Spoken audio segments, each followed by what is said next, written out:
Breaking news చూస్తున్నాం. వరద ప్రాంతాల్లో సీఎం రేవంత్ రెడ్డి పర్యటిస్తున్నారు. బాధితులను పరామర్శిస్తూ ముంపు ప్రాంతాలను పరిశీలిస్తూ అధికారులతో సమీక్ష చేస్తూ ముందుకెళ్తున్నారు. సూర్యాపేట జిల్లా సమీక్షా సమావేశంలో సీఎం రేవంత్ రెడ్డి పాల్గొన్నారు. జిల్లాలో జరిగిన పంట ఆస్తి నష్టం వివరాలను తెలుసుకున్నారు. సాగర్ ఎడమ కాలువ తెగడం వల్ల జరిగిన పంట నష్టంపై ఆరా తీశారు. సూర్యాపేట జిల్లాలో 30 సెంటీమీటర్ల అతి భారీ వర్షం పడిందని అధికారులు తెలిపారు. నిరంతరం ప్రజలకు అందుబాటులో ఉండాలని వారికి రేవంత్ రెడ్డి సూచించారు. మంత్రులు, ప్రజాప్రతినిధులు క్షేత్రస్థాయిలో అందుబాటులో ఉంటున్నారని అన్నారు.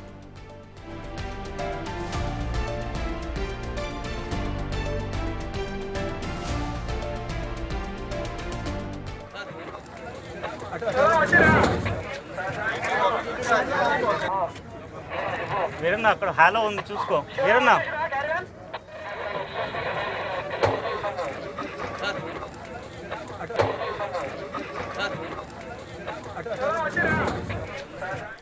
ఉమ్మడి ఖమ్మం, నల్గొండ జిల్లాల్లో పరిస్థితిపై ప్రధాని మోడీ, అమిత్ షా, రాహుల్ గాంధీకి వివరించి సాయం కోరినట్లు సీఎం స్పష్టం చేశారు. వర్షాల కారణంగా చనిపోయిన వారి కుటుంబాలకు 5 లక్షల పరిహారం అందజేయనున్నట్లు తెలిపారు. పశువులు చనిపోతే 50,000, పంట నష్టం జరిగితే ఎకరానికి 10,000 అందజేస్తామని హామీ ఇచ్చారు. ఇళ్లు కోల్పోయిన వారికి ఇందిరమ్మ ఇళ్లు కట్టిస్తామని అన్నారు. సూర్యాపేట కలెక్టర్కు తక్షణ సాయంగా 5 కోట్లు జారీ చేసినట్లు ముఖ్యమంత్రి చెప్పారు. పాఠశాల సెలవులపై కలెక్టర్లకు నిర్ణయాలు తీసుకునేలా అధికారం ఇచ్చామని అన్నారు. అక్కడ హాలో ఉంది, చూసుకో వీరన్న.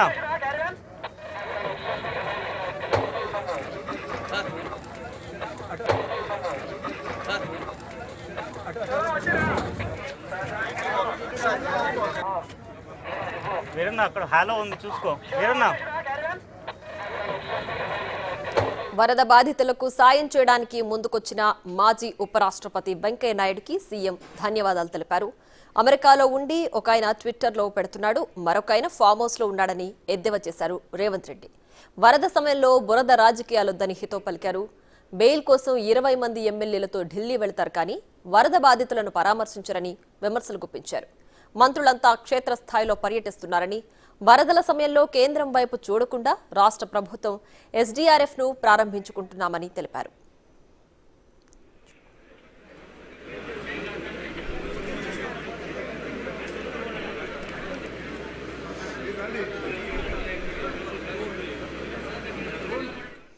జరిగిన నష్టాన్ని పరిశీలించడానికి ప్రధాని మోడీని ఆహ్వానించామని అన్నారు రేవంత్. రాష్ట్రంలో 5,000 కోట్ల నష్టం జరిగిందని ప్రాథమిక అంచనా వేశామన్నారు. తక్షణమే కేంద్రం 2,000 కోట్లు కేటాయించాలని కోరుతున్నట్లు వెల్లడించారు. కేంద్ర మంత్రులు కిషన్ రెడ్డి, బండి సంజయ్ రాష్ట్రానికి నిధులు తీసుకొచ్చేందుకు పని చేయాలని, రాజకీయాలకు ఇది సమయం కాదని రేవంత్ అన్నారు.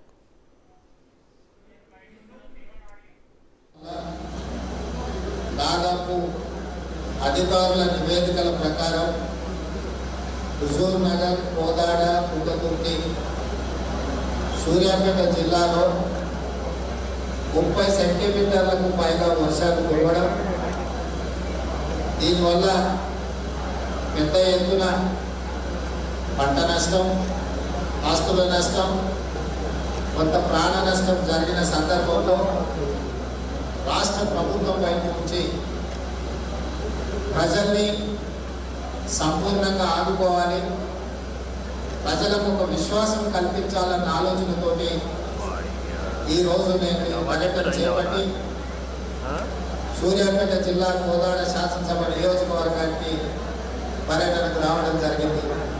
ఇందులో పెద్దలు మంత్రివర్యులు ఉత్తమ్ కుమార్ రెడ్డి గారు, మంత్రివర్యులు కోమటిరెడ్డి వెంకటరెడ్డి గారు, పార్లమెంట్ సభ్యులు నల్గొండ కుందూరు రఘువీరెడ్డి గారు, ఉత్తమ్ పద్మావతి గారు, కోదాడ శాసనసభ్యురాలు మందుల సామ్యం, ఉగతూర్తి ఎమ్మెల్యే గారు, కలెక్టర్ గారు, ఇతర ప్రజాప్రతినిధులు, అదేవిధంగా సాగునీటి, విద్యుత్ శాఖ, R&B, పంచాయతీరాజ్, ఇతర శాఖలకు సంబంధించిన అధికారులు క్షేత్రస్థాయిలో గత 3 రోజుల నుంచి నిరంతరం ప్రజలకు అందుబాటులో ఉండి ప్రజల్ని ఆదుకునే ప్రయత్నం చేసి ప్రాథమికంగా సూర్యాపేట జిల్లాలో జరిగిన ప్రాణ ఆస్తి పశు నష్టము, ఆస్తుల యొక్క నష్టాన్ని అంచనా వేసుకొని కలెక్టర్ గారి నేతృత్వంలో ఉత్తమ్ కుమార్ రెడ్డి గారి సమీక్ష సమావేశంలో వారు ప్రాథమిక నివేదికను రాష్ట్ర ప్రభుత్వానికి ఇవ్వడం జరిగింది. ఈ ప్రాథమిక అంచనాల ప్రకారం సూర్యాపేట జిల్లాలో 2 మనుషులు చనిపోవడము, దాదాపుగా 21 చెరువులు తెగడము, 15 గ్రామాలలో 480 మందిని ఇతర ప్రాంతాలకు తరలించడము, 20,000 ఎకరాలలో పంట నష్టం జరగడము, అదేవిధంగా పశువులు ఏదో చనిపోవడము, ఇతర మేకలు ఇలాంటివి కూడా చనిపోవడము, 7 పక్కా ఇళ్ళు కూలిపోవడము, 33 కచ్చా ఇళ్ళు కూలిపోవడము, అదేవిధంగా హైదరాబాద్ విజయవాడ హైవే దారి కూడా పూర్తిగా దెబ్బతినడము, ఇతర చాలా విషయాలు ఈరోజు ఈ ప్రాథమిక నివేదికలో మన ముందు పెట్టడం జరిగింది. అదేవిధంగా తుంగతుర్తిలో కూడా పశువులు చనిపోవడము, చెక్ డ్యామ్లు డ్యామేజ్ అవ్వడము, అదేవిధంగా ఇల్లు కూలిపోవడము, ఇతర అంశాలను కూడా స్థానిక శాసనసభ్యులు నా దృష్టికి తీసుకురావడం జరిగింది. అత్యధిక వర్షపాతం వల్ల విపత్కర పరిస్థితులు ఏర్పడినప్పటి నుంచి ప్రభుత్వం నిరంతరం మంత్రులను, శాసనసభ్యులను క్షేత్రస్థాయిలో ప్రజలకు అందుబాటులో పెట్టి పర్యటిస్తూ ఒకవైపున ప్రజలకు సహాయాన్ని అధికారులందరూ కూడా సమన్వయం చేసుకొని వారు క్షేత్రస్థాయిలో ఉంటే ముఖ్యమంత్రిగా చీఫ్ సెక్రటరీని, డీజీపీని, డిజాస్టర్ మేనేజ్మెంట్ సంబంధించిన అధికారులను, ఇతర శాఖలను సమన్వయం చేస్తూ గత 2 రోజులుగా రాష్ట్ర స్థాయి సమీక్షలు చేస్తూ అన్ని రకాలుగా ప్రజల్ని ఆదుకునే ప్రయత్నం చేస్తున్నాము. ఈ ప్రయత్నంలో ఎక్కువగా ప్రాణ నష్టం జరగకుండా, పంట నష్టం జరగకుండా, విద్యుత్ కోతలు ఎక్కడైనా విద్యుత్ సరఫరా అంతరాయం కలిగిన ఎంబడెంబడే వాటిని పునరుద్ధరిస్తూ ప్రజలకు అన్ని రకాలుగా సహాయాన్ని అందిస్తూ పునరావాస కేంద్రాలను ఏర్పాటు చేస్తూ అధికారులు రాత్రి పగళ్ళు పనిచేసి చాలా కష్టపడ్డారు. మనస్ఫూర్తిగా మా మంత్రులను, ప్రజాప్రతినిధులను, ప్రభుత్వ అధికారులను అభినందిస్తున్నా. ఈ విపత్కర సమయంలో వీళ్ళందరూ కూడా సమన్వయంతో ప్రజలకు అందుబాటులో ఉండి వాళ్ళని ఆదుకునే ప్రయత్నం చేసింది. అయినా అక్కడక్కడ దురదృష్టకర సంఘటనలు జరిగినాయి. ప్రాణ నష్టం, ఆస్తి నష్టం, పశు సంపద నష్టం, రకరకాల నష్టాలు జరిగినాయి. దీనికి సంబంధించి ఉదయమే రాష్ట్ర స్థాయి అన్ని శాఖలకు సంబంధించిన principal secretaries, DGP, chief secretary, ఇతర అధికారులను, డిజాస్టర్ మేనేజ్మెంట్ సంబంధించిన అధికారులను వీళ్ళందరితో కూడా ఉదయమే సమీక్ష సమావేశాన్ని ఏర్పాటు చేయడం జరిగింది.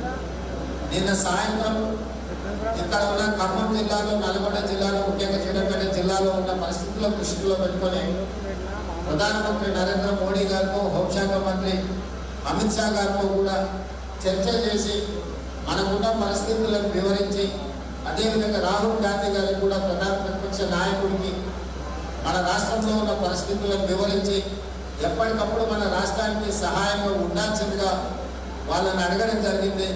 వాళ్ళు ముగ్గురు కూడా అన్ని రకాలుగా రాష్ట్రానికి సహాయంగా ఉంటాము అని చెప్పి ప్రధానమంత్రి గారు, హోంశాఖ మంత్రి గారు, అదేవిధంగా ప్రధాన ప్రతిపక్ష నాయకుడు రాహుల్ గాంధీ గారు స్పష్టంగా మాట ఇవ్వడం జరిగింది. ఈ నేపథ్యంలో ఈరోజు ఉదయం అధికారులతో సమీక్ష చేసి కొన్ని పరిపాలనాపరమైన నిర్ణయాలు తీసుకోవడం జరిగింది. మీ ద్వారా తెలంగాణ ప్రజలకు నేను ఈ అంశాలను వివరించడం